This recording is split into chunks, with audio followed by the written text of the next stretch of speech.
Hi guys, welcome back to my channel. I thought today it would be fun to talk about the 10 palettes in my collection that are my least favorite. I have a pretty extensive palette collection. I have over 60 palettes in my collection currently, and throughout the month of February I challenged myself to use a different palette every single day for 28 days, obviously, because there's 28 days in February, and I really got to know some of the formulas of the palettes in my collection a little bit better, or like there's a lot of palettes in my collection that have just been sitting there unused for a really long time that I ended up pulling out and kind of, just got more experience with my overall palette collection and really got to thinking about some of the palettes that just are not my favorite in my collection. Now, I'm not going to be decluttering these palettes right now in this video, but I just wanted to share with you 10 of my least favorite palettes that are currently in my collection. So if you guys are interested in seeing those, then stay tuned. But first, if you haven't already subscribed to my channel, I hope you'll consider doing so before you go.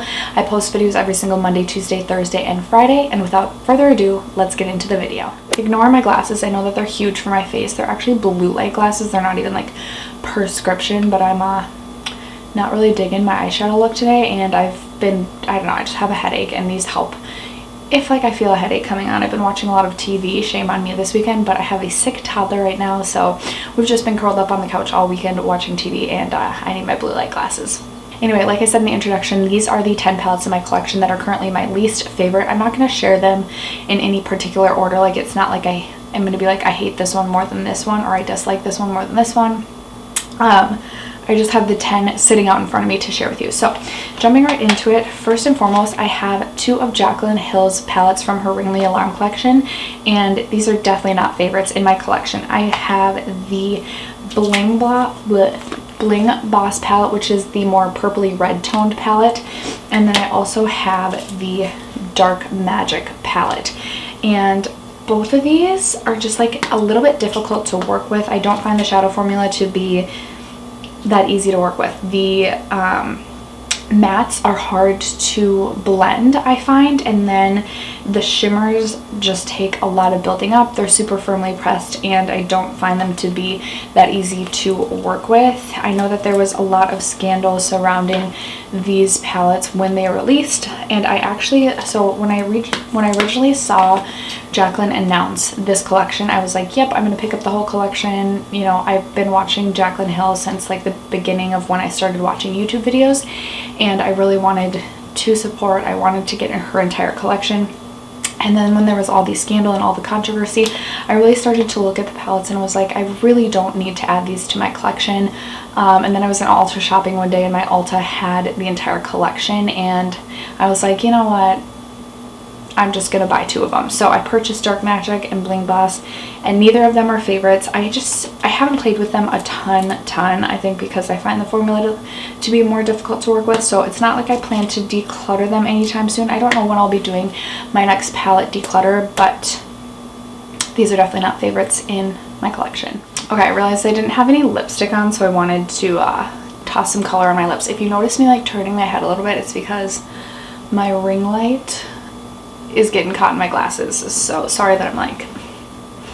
Okay, next up I actually have my Too Faced Chocolate Bar palette, and this has been in my collection a long time. It looks so bad because my daughter ended up getting into this palette when she was a lot younger, and I just never find myself reaching for this palette anymore. I just feel like the formula is fine, but it's just kind of, it just doesn't inspire me. I don't feel inspired to reach into this. I do actually like the Too Faced Sweet Peach palette, but for some reason this palette I am just not drawn to. So it's not so much a formula thing with this one so much as it is like this palette just really does not inspire me to be creative. It's just kind of like a meh palette in my opinion, and there's definitely like tons of other palettes that I would reach for over this one, especially like it's just like another neutral palette in my opinion. So this is another one in my collection that is not a favorite. Okay, next up, if you guys may have heard me talk about this one before. This is the Viseart Petite Pro 3 palette.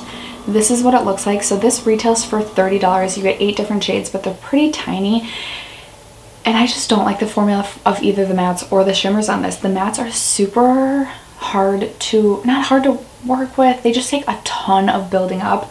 They are not that pigmented. They are pretty firmly pressed, and I think they're just difficult to work with because you have to build up. Now, I know Viseart is a brand that is more geared toward like makeup artists, and so I imagine a lot of them prefer to build up so that you don't go in too heavy-handed, but for me, I just want a little bit more out of this palette. And then the shimmers I just think are super like subpar. Like it's not an intense shimmer formula. It takes a lot of building up. I have to use a wet brush, and this is definitely not a favorite of mine. Viseart has released quite a few of these petites that I like the color story in them and I like the shades, but I don't enjoy the formula. It's not worth it to me.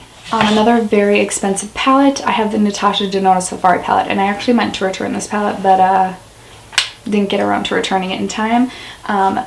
Love the color story in this, but the formula on this sucks in my opinion, which is a super bummer because I actually like the mattes in my Natasha Denona Lila palette, but this was a huge letdown. This row right here, these take a lot of building up to get any sort of pigmentation, and then I find that all of these colors sort of muddy together when you're trying to build up a look, and it's just not flattering and not cute. I have a review on this Natasha Denona palette, actually 3 of her palettes, and I will link that in the cards and down below, but this was an absolute letdown for me, especially for spending $129 on this.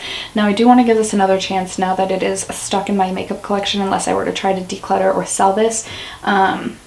But I was so disappointed in this because I was so excited about this. I thought a bunch of the shades in here were pretty unique. I loved the color story, but was super disappointed in the formula. I actually have 2 Huda minis to talk about, and I love her 6 Obsessions, like original Obsessions palettes, and I was so excited when she was releasing the limited edition stone palettes, which are still, you can still get your hands on these. I don't even know if these are going to end up being limited edition.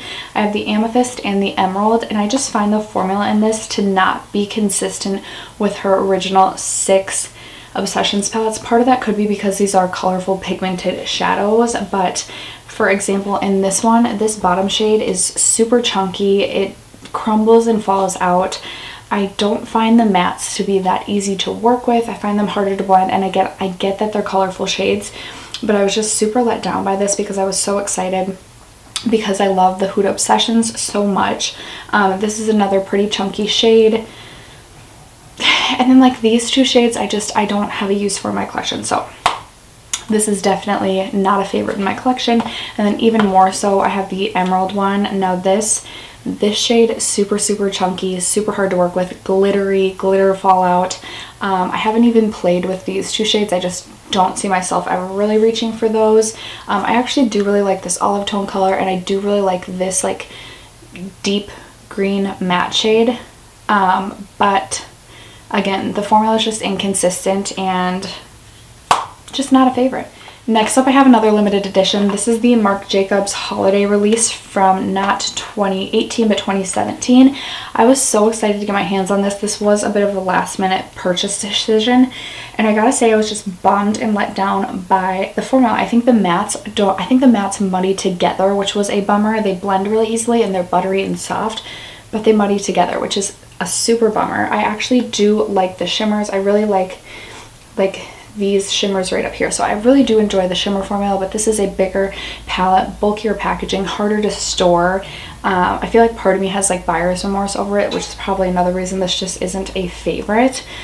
So for the shimmers I like it, but for $99, which is what this was, I definitely don't think it's worth it. And again, the mattes muddy together, just not a palette I find myself reaching for. Okay, so this is the palette that actually sparked this along with the Viseart Petite Pro. This is the ColourPop She palette, and I used to really enjoy this palette, but I went to use this in my February like palette challenge, and I was just really let down and bummed by the shimmers specifically. The mattes, they work fine, they blend fine. I think I just don't always enjoy doing like pink or red toned looks on myself either. I prefer more of like an orange or like a warm brown if I'm going for a warm tone look. But I love the shimmers as they look in the pan, but they're just harder to work with. They take a lot of building up, and I was just super let down. This is going to be in my, I think I'm going to include this in my episode 3 for my chopping block series because I want to work with it a little bit more, give it a little bit more of a shot, and decide whether or not I really want this in my collection. But yeah, this is definitely not a favorite, which is a bummer because I do really like a lot of the ColourPop pressed palettes. And then finally I have my Pretty Fun and Fearless Volume 2 palette by Ciate London. I love the volume 1, and I was so excited for volume 2 because it came with more shades, it came with colors, and I just don't enjoy this palette. I don't find it very easy to work with. The shimmers don't perform that well. I don't feel like I can create like a full look based on like the mattes that they gave. Like, I don't know, like we have warm tone browns but then like a cool tone deep brown shade, so I just don't love like the mattes that they chose. I mean, the shimmers I don't mind, but it's just the shimmer formula just doesn't impress me very much, so I was really disappointed in this. This is another one this is one that is currently going in my chopping block episode 2, so I am trying to decide whether or not I want to keep this in my collection, but even if it stays, it is definitely not one of my favorites. And after that, you guys, that concludes my 10 least favorite palettes in my collection. Let me know what palettes are your least favorite in your current collection. I would love to know. Other than that, if you haven't already subscribed to my channel, don't forget to do so before you go, and I'll catch you guys in my next video. Bye!